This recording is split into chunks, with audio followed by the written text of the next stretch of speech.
commencé mon cursus par des études en histoire de l'art et c'est à l'école du Louvre que j'ai découvert l'ethnologie.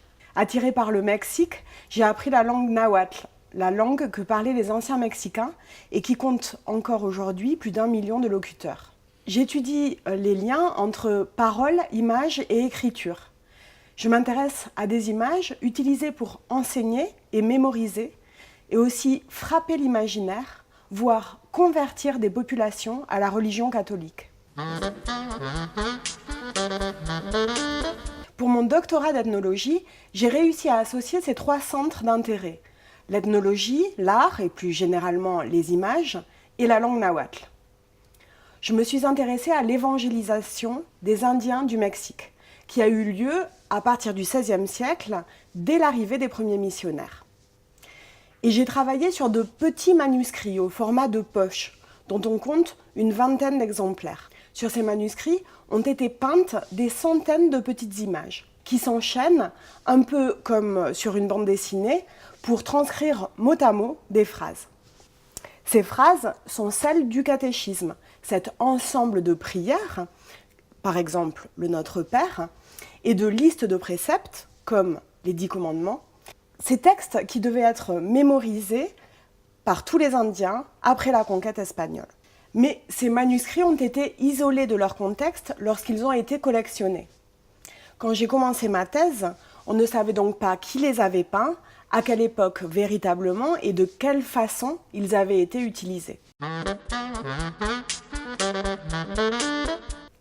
Pour répondre à ces questions, j'ai procédé à une sorte de déchiffrement en comparant les manuscrits en images avec des catéchismes qui avaient été traduits en langue nahuatl par les religieux et avaient été imprimés sur place, à Mexico, à l'époque coloniale. L'emploi de cette méthode m'a permis de comprendre le contenu des manuscrits.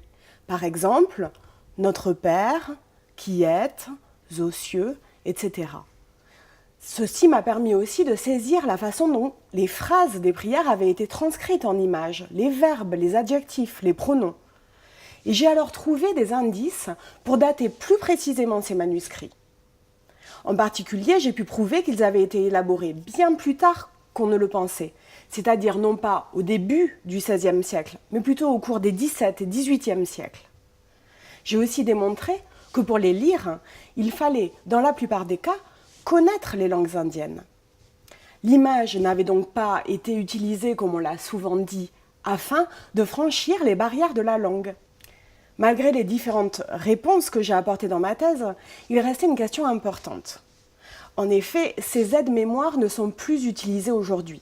Il était donc impossible de savoir comment ils avaient été utilisés dans la pratique, quels étaient les gestes qui accompagnaient la transmission du catéchisme et comment les leçons se déroulaient. Pour répondre à ces questions, dès 2012, j'ai adopté une démarche comparative en m'intéressant à une autre région, les Andes. Dans l'ouvrage de l'Argentin Ibarra Grasso, La escritura indígena andina, paru en 1953, il est en effet question de manuscrits comparables à ceux que j'avais étudiés pour ma thèse. Je suis alors partie sur le terrain, en Bolivie, et je me suis rendu compte que des écritures en images continuaient d'être utilisées aujourd'hui dans plusieurs communautés indigènes, toujours pour enseigner les prières catholiques, mais cette fois en langue quechua. Ces écritures sont encore plus singulières que celles employées au Mexique, car les images sont en réalité reproduites en 3 dimensions. Sur des disques d'argile modelés au sol, des figurines et des objets sont disposés en spirale. Ces images en 3D jouent sur la sémantique ou l'homophonie et correspondent aux mots et aux syllabes des textes catholiques en quechua. Et chaque année, ces textes sont même réécrits puis détruits après Pâques. C'est donc pendant le carême que l'usage de ces écritures est imposé aux enfants et aux anciens pour apprendre le catéchisme en quechua. J'ai poursuivi mes recherches en Bolivie dans le cadre du LABEX Aztèque. J'analyse comment, dans la pratique, un savoir religieux se transmet. Je cherche à savoir comment les élèves mémorisent au moyen de ces images, comment elles s'intègrent à leur imaginaire, et ce d'une communauté à l'autre, mais aussi dans la durée. Ce terrain bolivien m'a aussi permis d'élargir mes problématiques. En effet, les personnes qui utilisent ce type de technique savent lire et écrire, et ils pourraient donc se servir d'un livre. Par ailleurs, aujourd'hui, la messe et les sacrements se font en espagnol. Je me demande alors pourquoi, en marge de l'église, utiliser une technique pictographique extrêmement complexe pour apprendre à prier en quechua. Mon intuition est que ces transcriptions logosyllabiques de textes catholiques peuvent être analysées comme des paysages en réduction.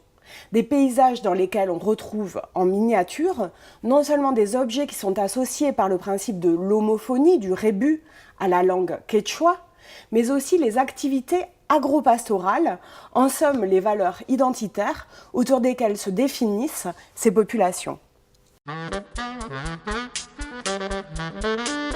À plus long terme, j'espère continuer à travailler sur d'autres images, utilisées pendant d'autres périodes que le carême, et dans le cadre d'autres rituels, comme la fête des morts et la chandeleur par exemple. Et ce qui risque de m'interroger pendant longtemps encore, c'est de comprendre quel est le rapport entre trois types d'images.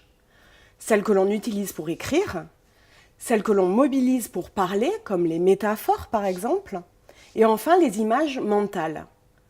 En effet, chercher à savoir comment s'articulent ces différentes images revient à analyser la façon dont les images interviennent sur notre façon de mémoriser, de croire et de convertir, mais aussi de penser.